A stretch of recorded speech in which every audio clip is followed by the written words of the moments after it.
So after his injury in Ghana's first game at the African Cup of Nations in 2010 in Angola against La Côte d'Ivoire, Michael Essien couldn't make it to the squad that became the third African country to have played in the FIFA World Cup quarterfinals. Michael Essien was regarded as one of the best midfielders at that time, but today on Ghana Web TV, we are asking you if the inclusion of Essien would have made a difference for the Black Stars.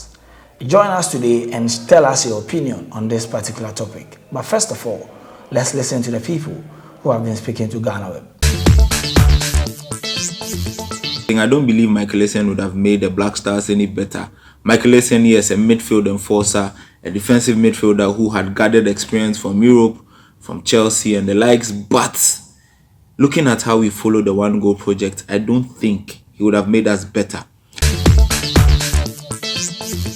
Talking about Michael Essien, the Boo, as many football lovers do call him the bulldozer, his absence in the national team way back in 2010 South Africa, I think it had a major blow, or it had a negative impact in the national team in the sense that looking at then 2010 Michael Essien, he was one of the best midfielders in the Premier League, having been paired with Frank Lampard in the Chelsea team. You think you could see there was a very good chemistry in there. So looking at the national team, he being paired with the Watson or Suliali Montari in the midfield, you could see the Black Stars play very well, play very good football. But his absence in the national team at the 2010 World Cup affected the team one way or the other.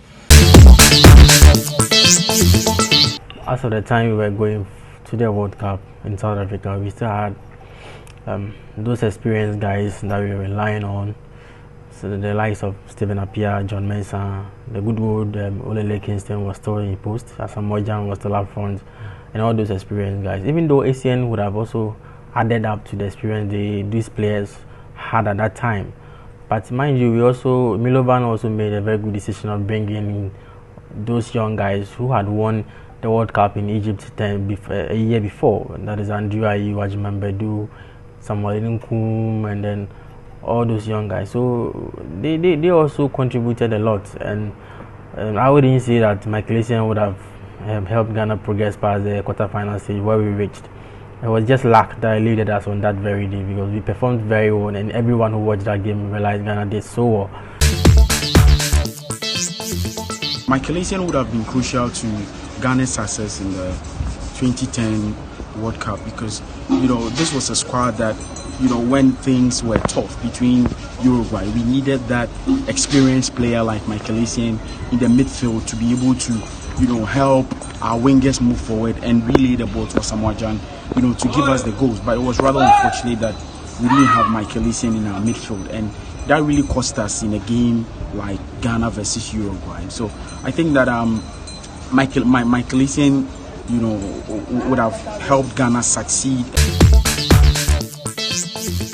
In 2010, the Black Stars didn't really lack in the midfield. I mean, you had guys like Derek Boateng, Anthony Annan, Stephen Capito Appiah himself. So the team didn't really lack, and the team didn't really miss Michael Essien at the point. Well, we've heard some interesting comments from the people who spoke to us. But what do you also think on this very topic? Would Essien's inclusion in the Black Stars team in 2010 have made a difference for the team, especially in the game against Uruguay? Let us hear from you in the comment section. My name is Essien, and you've been watching Ghana Web TV.